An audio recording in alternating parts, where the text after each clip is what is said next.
Oh, thank you so much. Thank you so much. I really feel unworthy to follow Irwin Kotler, and under no circumstance did I think that I would precede my friend, well, who I'm proud, very obviously very proud to call my friend Bill Browder, who's a hero of mine and whose book Red Notice, by the way, everybody should buy always.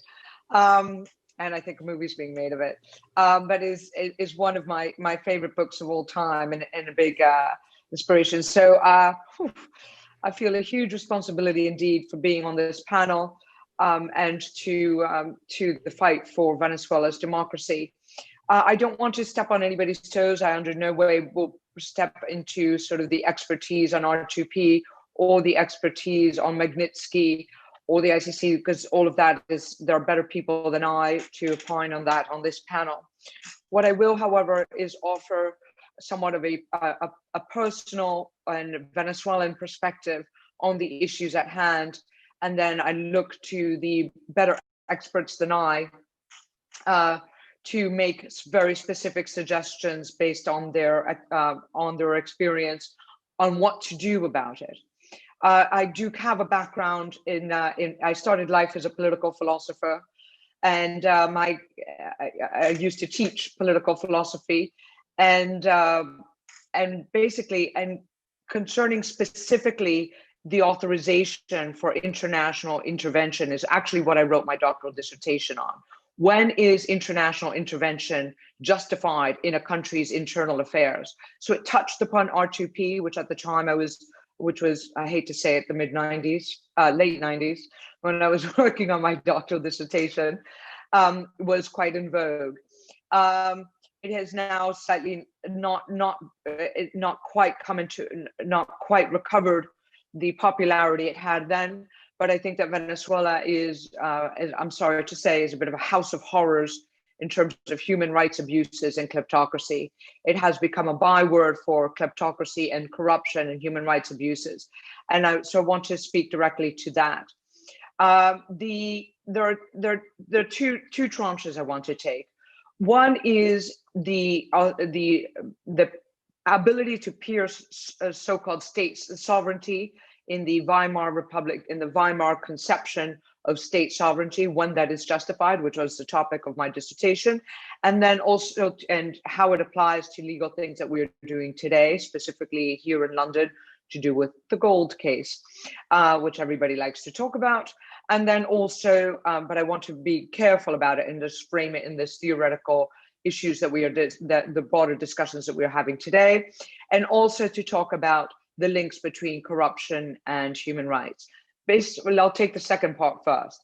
The link between corruption and human rights in Venezuela flows both ways. So as you saw in paragraph 116 of the fact-finding mission's report of the human rights, it specifically cites that a lot of witness statements state that a lot of the torture was specifically conducted to protect national assets, or to protect and maintain their ability to conduct corruption, so that they can continue to basically extort the country, to basically dissuade whistleblowers. These are all things that Mr. Browder is the world expert on, to dissuade whistleblowers, to continue to maintain access, to dissuade journalists or anybody who would threaten the power or the ability, the positioning of the Maduro regime to continue to steal money from the Venezuelan people and continue to engage in kleptocracy, in corruption. We have corruption and kleptocracy of every variety. And when I was in Caracas in 2017 and interviewing a number of people, some people even allied with the Maduro regime made it very clear to me. I said, when will you leave power? And they said, when we steal the last dollar from Venezuela, that's when we will leave. So they were very clear in 2017, and that is very clearly what they are trying to do now, to literally basically leave the Venezuelan people without a present and without a future. And they continue that the tortures are particularly linked for them to stay into power and to continue to steal and corrupt. The other direction of the links between corruption and human rights abuses in Venezuela is that the massive kleptocracy, which is of a scale the world has never seen. We estimate that somewhere between $300 and $450 billion has been stolen from Venezuela, either directly stolen or money laundered, or through the Khedivi, preferential exchange rate. That is money that has not gone to the Venezuelan people, has been stolen. And because of that, we have things like a collapsed healthcare system, a collapsed infrastructure, a collapsed electrical grid. And these things, when the electrical grid fails, or the water isn't pumped, or the food doesn't arrive, causes further deaths. So the deaths are to keep the corruption going, and the corruption has caused the deaths and are causing the massive humanitarian crisis.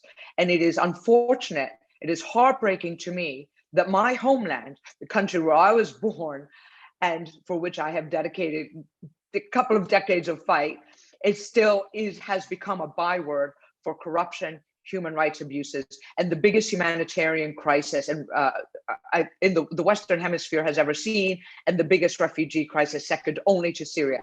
But if Maduro stays in power, we will surely surpass Syria. So that's the first bit I wanted to make about the links between human rights abuses and kleptocracy and corruption, that it goes both ways. The second, to go back to the prior point I wanted to make, to emphasize about national sovereignty. So the concept of sovereignty has been, even since the era when R2P became in vogue in the early 90s, is conditional. And I'm on record. I mean, I've published a book on the subject. Is conditional upon the state serving the well-being of its people. A government is there to serve its people, to defend its interests, to advance its interests, and to defend its rights. That is the purpose of government. And that is what forms the basis of the nexus between citizen rights and obligations. When that government fails for one of two reasons, which is either autonomy or legitimacy, there are two concepts, and Venezuela fails on both. Then you have the legal basis, the moral basis, and the legal basis to intervene for foreign intervention. Let me parse them out. Legitimacy is that the people want you in power, that the people voted you in, that you have, that they speak for you, that the people have said, I want these guys in power. As we know, the reason why the Guaidó administration is because Maduro stole the election in 2018. This is not an ex post facto invention. This is the fact that in 2018, more than 60 countries did not recognize the election. It did not by any way meet the standard. And it is because of that we now have, for instance, the legal challenge that we have an interim president, a constitutional, that the UK has admitted as an interim constitutional president of Venezuela, whose mission is to get the people to speak for our democracy again, to get us to free and fair elections and end the dictatorship. That is the mission of the Guaidó administration, to which I and many others on this, have signed on. And that is because of the lack of legitimacy of Maduro. That's the first part. The second part is autonomy. So the other way that a government is supposed to serve its people and maintain, some argument about the fact that you can't pierce the veil of, that if you're in the presidential palace, people can't intervene, is autonomy. The Maduro and the Chavista regimes have made the Venezuelan people kneel to foreign masters. They are kneeling to foreign masters in Iran, in Russia, in Cuba. And they have become puppets for transnational criminal organizations. They have sold out the interests of the people in order for them to just stay there and continue to serve these masters. And I know that this is a concept, again, that the other three international experts on this panel understand very well. And they cannot, so they have sold out the autonomy, and they have also sold out autonomy in their ability to maintain order. There is no order. They cannot satisfy the basic needs of the people. They cannot, in terms of food, water, electricity, they cannot control. They've sold out vast parts of the territory to transnational criminal organizations and NSADs, non-state armed actors, some of them foreign terrorist organizations. So the Maduro regime fails to have a viable defense against international intervention of the R2P variety because it fails on both the legitimacy standard and the autonomy standard. And it functions solely as a cartel to basically stay there to continue kleptocracy. And the human rights abuses are linked in both directions with the kleptocracy. They are a cause of the kleptocracy, and the kleptocracy is a cause of the human rights abuses. Thank you very much. And I'm happy to take questions and build on those comments if anything was unclear.